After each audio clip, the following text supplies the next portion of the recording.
Hello, welcome to Wild Horse Rides. My name is Frederick. Today we are discussing world building. Create holidays.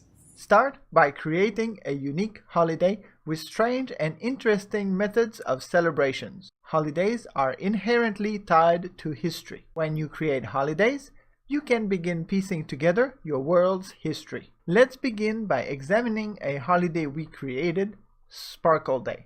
On Sparkle Day, all the major cities in the kingdom decorate streets and buildings with fake gemstones that catch sunlight and illuminate the entire city.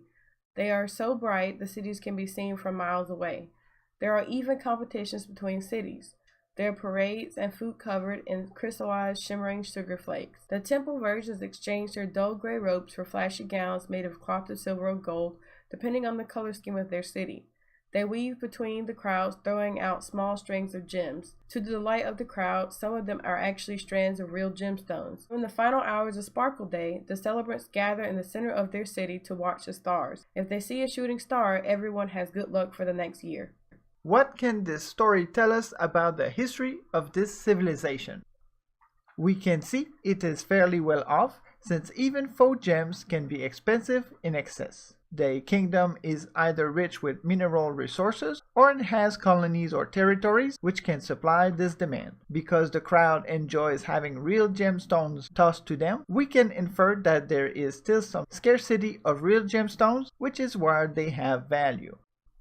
The vendors not only have sugar, they have processed sugar, which is colored and modified to make it shine like gemstone. Sugar in the ancient world was expensive, and the fact that it is processed implies they have had access to this resource long enough to develop cooking techniques for it. So we know there is a long history of wealth. How do we know it is an ancient civilization and not a modern one? We can't tell for sure based on this snippet, but the existence of temple virgins imply a pre-modern society. Most modern religions refer to these types of individuals as nuns. Alternatively, the story could take place in a dystopian future where civilization has somewhat regressed. Finally, we also see that there is some level of tension within the kingdom. The cities compete to have the best decorations for Sparkle Day, and even wear different colors. The cities in this kingdom seem to be independent of each other and have their own identities. It is amazing how much info one can obtain from just creating a single holiday. Créer des races et des langages uniques. Create unique races and languages.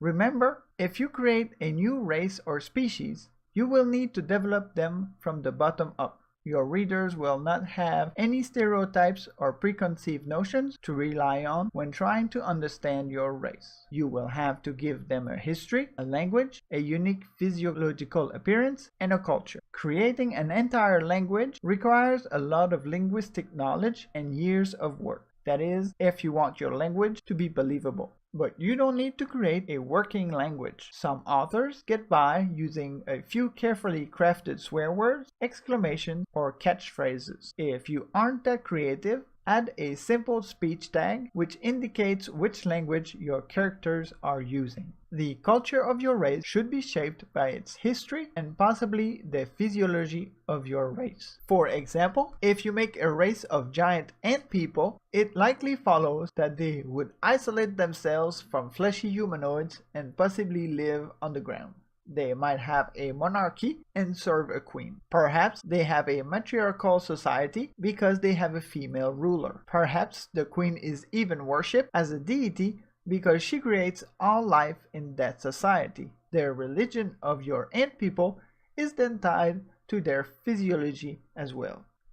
Don't neglect to give your race a custom style of dress. Some fantasy authors are strongly against including detail of clothing in their novels. They are missing out on a great opportunity to showcase their creativity and add depth to their worlds. Clothing has evolved with our society. It is a great indicator of social status and wealth, and even provides the reader with clues to the character's mindset.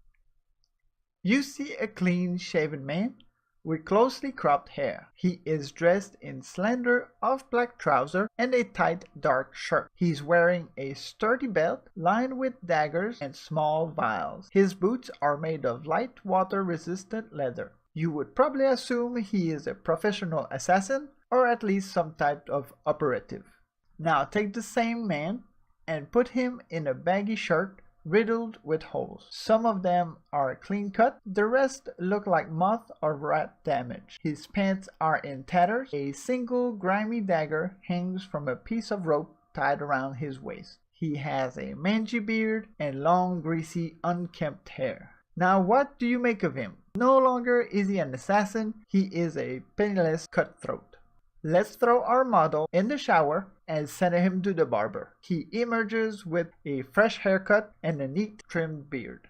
He is dressed in an elaborate overcoat which reaches well past his knee. The neck of the garment is trimmed in ermine, a type of fur. Beneath it, you catch a glimpse of his embroidered tunic, the design sewn in threads of gold. He is wearing odd-looking shoes with toes that extend over a foot away.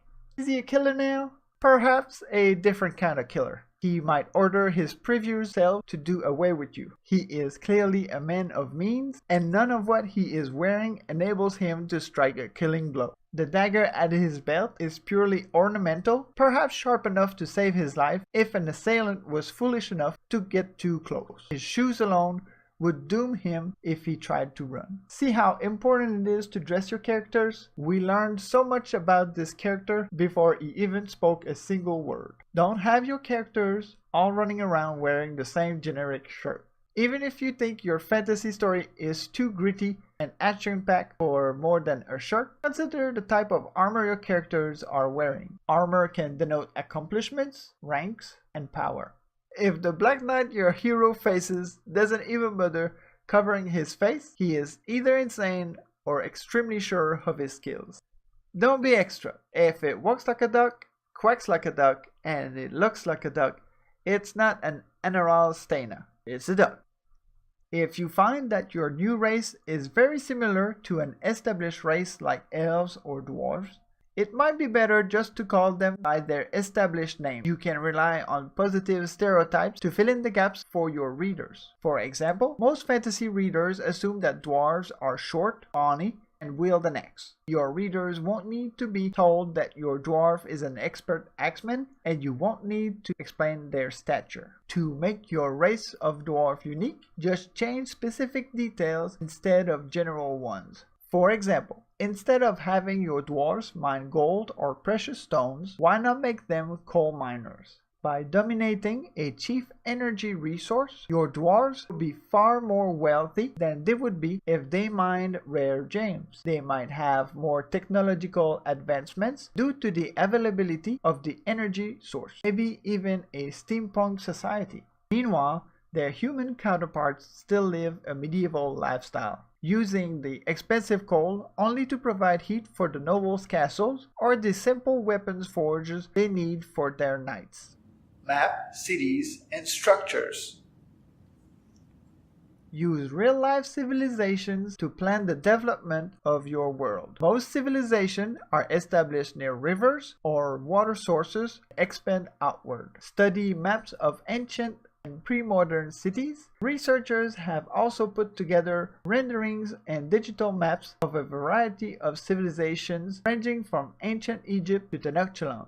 Use map-making software or free draw a map of your world. Add important structures like castles, temples, churches, libraries, and markets. The type of structures will be influenced by your civilization's culture and commerce. A religious kingdom might have cathedrals in every town square, whereas elves might have a single, simple outdoor shrine. A landlocked village would not have a large fish market, and a city in the frozen north wouldn't have rice fields surrounding it. There are several guides which can help you plan your world. These authors have made it easy for you. You no longer need to become an armchair scientist to understand the basics.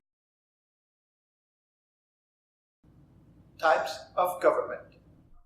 A democracy is a government run by officials elected by a majority of citizens. An autocracy or dictatorship is when the government is ruled by one person with complete power. An oligarchy is a government run by a small group of elite. Here are a few common types of oligarchy. An aristocracy, when a government is ruled by divine right. Power is passed down through bloodlines and marriages. The first ruler is either chosen by God or accomplishes a major victory on the battlefield and establishes his or her divine rule. A meritocracy is a government ruled by a select few on the basis of accomplishments and or intelligence. A theocracy is a government ruled by religious figures or the heads of church. The type of government will also influence the type of military forces your kingdom has. Do they have a standing army? Is the army populated by conscription, or do warriors join willingly to make a name for themselves? Thank you for watching. If you liked our video, please like and subscribe. And if there's any topic you would like us to cover, please leave it in the comments below. Thank you.